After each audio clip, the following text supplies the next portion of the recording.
Dari harga 21 juta ketika baru dirilis, sekarang harganya jadi cuma 18 juta 600 ribuan aja. Apakah Asus TUF F15 ini masih layak buat dibeli? Yuk, kita cari tahu jawabannya.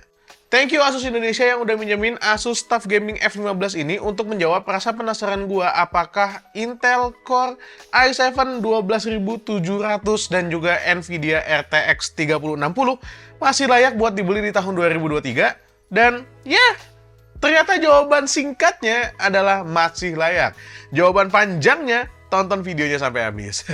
Asus TUF Gaming F15 ini hadir dalam dua warna, Mecha Grey yang bentukannya lebih simple, dan yang gue pegang ini adalah Jaeger Grey yang punya tampilan itu lebih gaming ya.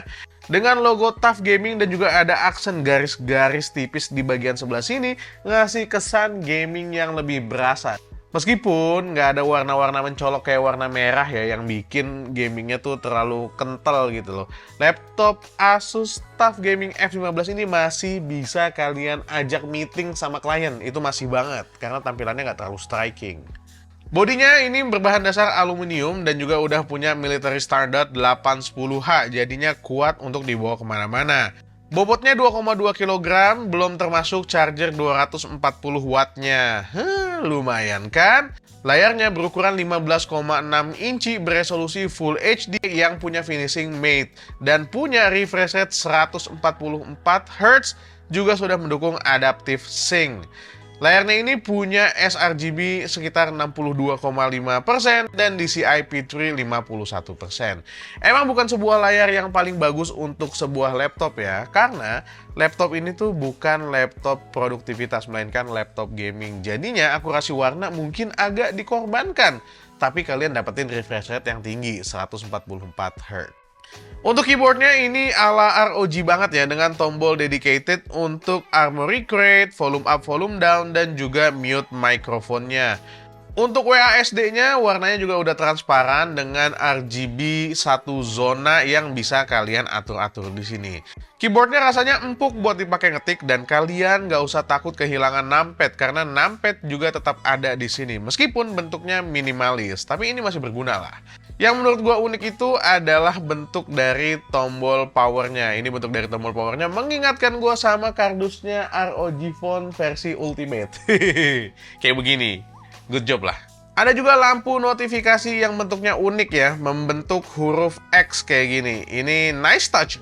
Sementara untuk trackpadnya gue rasa ini cukup luas, meskipun untuk preferensi gue pribadi ini masih kurang luas ya. Apakah karena jari gue itu jempol semua? Nggak tahu juga ya. Ada logo TUF Gaming di bagian pojok dan trackpad ini berasa minimalis karena dia tidak memiliki dedicated button alias tombolnya itu menyatu sama trackpadnya. Ini gue suka banget karena lebih simple kelihatannya dan lebih elegan aja gitu. Untuk I/O ports-nya di sebelah kanan ada USB-A aja, satu buah 3.2 Gen 2 dan juga ada lubang sirkulasi udara. Gue pribadi agak kurang suka sama lubang ventilasi udara yang ada di sebelah kanan karena ketika gue main game, mouse itu pasti ada di sebelah kanan. Jadi buat kalian yang tidak kidal dan menggunakan laptop ini bakalan ngerasain anget-anget di tangan kanannya karena ada lubang sirkulasi udara di situ. Dan I/O di bagian sebelah kiri ini ada charging port, LAN, HDMI 2.0, 2 biji USB Type-C, yang satu ini adalah USB Type-C-nya Thunderbolt 4 dan yang satunya ini cuma mendukung DisplayPort aja. Ada juga USB-A 3.2 Gen 2 dan ada satu buah audio combo port di sini.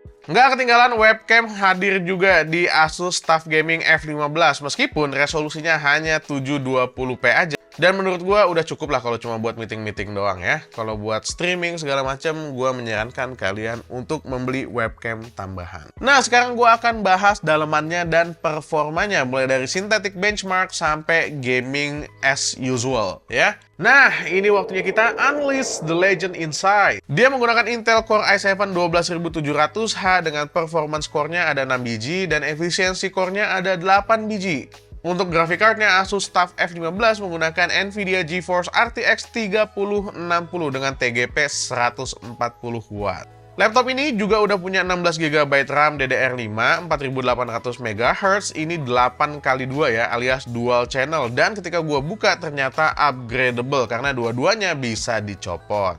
SSD-nya menggunakan 512 GB NVMe Gen 3. Entah kenapa masih pakai Gen 3 ya, tapi speednya ini cukup kencang dan masih ada satu additional slot lagi. Kalau kalian butuh tambahan storage. Untuk speakernya ini ada dua speaker downfiring yang ada di sebelah kanan dan sebelah kirinya. Gue merasa speaker downfiringnya ini punya kualitas yang cukup oke, detailnya cukup oke. Tapi kalau gue mainin suara di volume 80% ke atas, itu distorsi suaranya cukup berasa.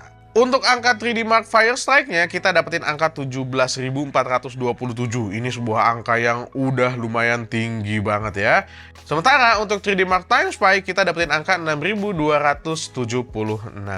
Lanjut ke Cinebench R23, untuk multicore-nya kita dapetin angka di 12.487. Sebuah angka yang lumayan tinggi untuk Core i7 12.700. Dan single core-nya ini kita dapat di angka 1719.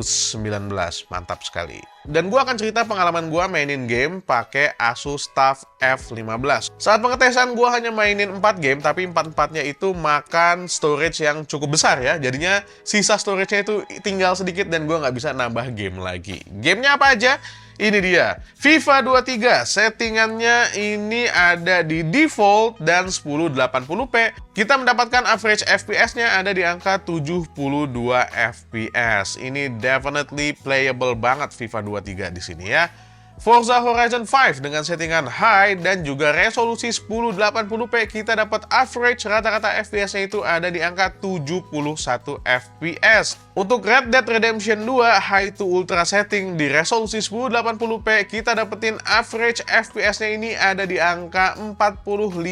Emang bukan sebuah FPS yang tinggi-tinggi banget, tapi ini masih sangat playable. Dan argumen gua untuk Red Dead Redemption 2 ini bakalan bergantung sama kondisi scene di dalam gamenya. Dan scene ketika gua cobain Red Dead Redemption 2 itu emang banyak saljunya. Jadinya lebih demanding ketimbang scene yang nggak banyak saljunya. Itu menurut gua sih, nggak tahu aslinya gimana. Sementara Apex Legends ini dapat settingan high dengan resolusi 1080p dan average FPS-nya ini lumayan tinggi ya, 91 FPS. Dari tadi kalau kalian sadar, gue mainin game semuanya di 1080p. Kalau kalian mau ngejar FPS-nya, kalian bisa aja turunin resolusinya misalnya ke 720p dan settingan grafisnya itu diturunin lagi. Dengan begitu, gue yakin layar 144Hz-nya itu bisa dimaksimalkan dengan baik. Selama gua main game, suhunya ini lumayan tinggi ya. CPU-nya itu bisa di angka 100 sampai 106 derajat Celcius, sementara GPU-nya itu sampai di 81-82 derajat Celcius. Tapi nggak usah khawatir, karena Asus TUF F15 ini sudah menggunakan sistem pendinginan 5 copper heat pipe dan juga 4 exhaust fan ya. Exhaust fan-nya ada di kanan, kiri, dan belakang ini ada 2. Terakhir, baterainya. Untuk baterainya dia menggunakan baterai 90 watt hours yang ketika gua gunakan itu bisa bertahan sekitar 5-6 jam untuk dipakai kerja-kerja ringan aja, web browsing, terus juga sambil dengerin musik, sambil ngetik-ngetik, itu bisa 5-6 jam aman. Masalahnya adalah ketika dipakai buat main game, pastinya harus nyolok untuk dapetin settingan turbo dan settingan paling tinggi dan biar baterainya awet juga. Oh ya, kalau kalian beli laptop ini, kalian juga udah dapat Windows 11 Home dan Office Home and Student 2021. Jadinya udah bisa langsung kalian pakai kerja ini laptop ya. Well, itu aja bahasan gua tentang Asus TUF F15 ini. Kalau menurut kalian gimana? Menurut gua, Asus TUF F15 ini masih layak banget buat dibeli ya. Meskipun mungkin dari kalian ada yang ngincer, gue maunya generasi 13 atau gue maunya RTX seri 4 gitu. Ya silakan aja sih ya kalau duitnya cukup. Tapi kalau duitnya nggak cukup, Asus TUF F15 ini layak banget buat kalian jadiin salah satu pertimbangan. That's it, gue Dan Erimen lagi pamit. Assalamualaikum warahmatullahi wabarakatuh. Bye.